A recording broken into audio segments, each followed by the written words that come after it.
Hello students, I am maths Thiyagu. 12ஆம் வகுப்பு கணிதம். இப்போ நம்ம பார்த்துக்கிட்டு இருக்கிறது 10வது சாப்டர், சாதாரண வகைக்கெழு சமன்பாடுகள். பயிற்சி 10.7ல் வினாயன் 2 கணக்கில் கொடுத்துருக்கிறத முதல்ல என்ன செய்கிறோம், 1 மைனஸ் எக்ஸ் ஸ்கொயர் இருக்குது இல்லையா, இதால் என்ன செய்ய போகிறோம், எல்லாத்தையும் வகுக்கிறோம். இதால் எல்லாத்தையும் வகுக்கும்போது இந்த முதல் உறுப்பில் 1 மைனஸ் எக்ஸ் ஸ்கொயரால் வகுக்கும்போது இது கேன்சல் ஆகிடும். எது மட்டும்தான் மிச்சம் இருக்கும்னா டிஒய் பை டிஎக்ஸ் இருக்கும். மைனஸ் இந்த எக்ஸ்ஒய் இருக்குது. இங்கே 1 மைனஸ் எக்ஸ் ஸ்கொயரால் வகுத்தா by 1 minus X square equal to 1 இருக்குது. அதையும் 1 மைனஸ் எக்ஸ் ஸ்கொயரால் வகுத்தோம்னா இந்த மாதிரி வருது. அதாவது இது எந்த வடிவத்தில் இருக்குது அப்படின்னா D Y by D X plus py equal to q இந்த வடிவத்தில் இருக்குது. இப்போ இந்த வடிவத்தில் இருக்கிறதுனால p அப்படிங்கிறதோட மதிப்பு என்ன அப்படின்னா ஒய்யை தவிர மீதி இருக்கிறது தான் பியோட வேல்யூ. ஒய்யை விட்டுட்டு மீதி என்ன இருக்குது, minus X by 1 minus X square அப்படிங்கிறது தான் எதோட மதிப்புன்னா பியோட மதிப்பு. அடுத்தது q அப்படிங்கிறது என்னென்னா ஈக்குவல்ட்டுக்கு அந்தாண்ட இருக்கிற எல்லாமே q தான். ஈக்குவல்ட்டுக்கு அந்த பக்கம் என்ன இருக்குது, 1 பை 1 மைனஸ் எக்ஸ் ஸ்கொயர்னு இருக்குது.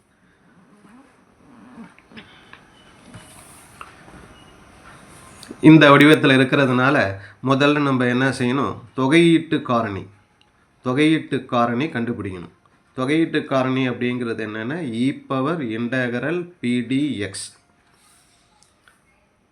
இது என்ன அப்படின்னா இ பவர் இன்டகரல் p அப்படிங்கிறதுக்கு பதிலாக என்ன இருக்குது, minus X by 1 minus X square, பிக்கு பதிலாக இருக்கிற மதிப்பு இன்ட்டு டிஎக்ஸ்.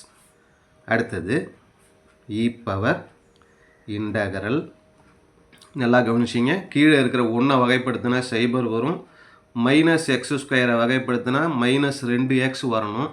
ஆனால் இங்கே இருக்கிறது மைனஸ் எக்ஸ் இருக்குது. அப்போ எது இல்லைன்னா ஒரு 2 இல்லை.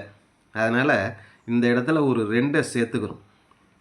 பை 1 மைனஸ் எக்ஸ் ஸ்கொயர் ஒரு 2 நம்மளே சேர்த்துக்கிட்டு அதை பேலன்ஸ் பண்ணுறதுக்கு ஒரு 2ஆல் வகுத்துறோம். இப்போ இந்த 2 மதிப்பும் ஒரே மதிப்பு தான் இன்ட்டு டிஎக்ஸ். இப்போ நமக்கு எப்படி இருக்குது, இ பவர் 1 பை 2 கீழே இருக்கிற உறுப்போட வகையிடல் மேலே இருக்குது. 1க்கு 0, மைனஸ் எக்ஸ் ஸ்கொயருக்கு மைனஸ் 2xன்னு இருக்கிறதுனால கீழே இருக்கிற உறுப்போட வகையிடல் மேலே இருக்கிறதுனால லாகுன்னு போட்டு கீழே இருக்கிறத எழுதிக்கலாம், 1 மைனஸ் எக்ஸ் ஸ்கொயர். அடுத்த ஸ்டெப்பில் அந்த 1 பை 2 மேலே கொண்டு போயிடும், e power log 1 minus X square. இந்த 1 பை 2 பவரில் அடுக்கில் கொண்டு போயிடும். இப்போ என்ன ஆகும்னா ஈயும் லாகும் 1க்கு 1 கேன்சல் ஆகிடும்.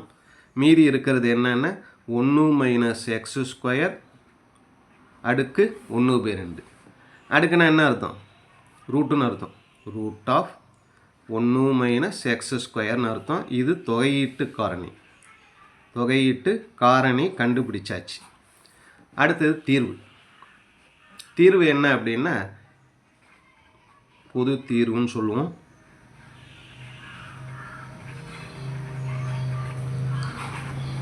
அதுக்கு ஒரு ஃபார்முலா இருக்குது, y into e power integral p d x equal to integral q e power integral p d x into d x அப்படிங்கிறது ஃபார்முலா.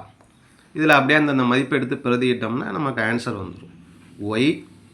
அடுத்தது இ பவர் இன்டகரல் பிடிஎக்ஸ் மதிப்பு என்ன கண்டுபிடிச்சிருக்கோம், தொகையீட்டு காரணி root of 1 minus X square equal to integral க்யூங்கிறது நம்ம ஆரம்பத்தில் என்ன எடுத்துருக்குறோம், க்யூங்கிறது 1 பை 1 மைனஸ் எக்ஸ் ஸ்கொயர், அதை எழுதிக்கிறோம். இங்கே க்யூக்கு பதிலாக 1 by 1 minus X square, 1 by 1 minus X square எடுத்துக்கிறோம். இ பவர் இன்டகரல் பிடிஎக்ஸுக்கு பதிலாக root of 1 minus X square அப்புறம் இந்த d x equal to integral 1 by, நமக்கு எக்ஸை எப்படி எழுதலாம்னா ரூட் எக்ஸ்னு 2 தடவை எழுதலாம். அதே போல் இதை வந்து 2 தடவை ரூட்டில் எழுதும்போது ஒரு ரூட்டில் இருக்கிறதும் இதுவும் கேன்சல் ஆகி பேலன்ஸு கீழே வந்து ஒரு ரூட்டில் 1 - x ஸ்கொயர்னு இருக்கும் இன்ட்டு டிஎக்ஸ்னு வரும். இது வந்து எதோட ஃபார்முலா அப்படின்னா sin inverse of x plus c. இந்த பக்கம் என்ன இருக்குது, y into root of 1 - x ஸ்கொயர்னு இருக்குது ப்ளஸ் சி.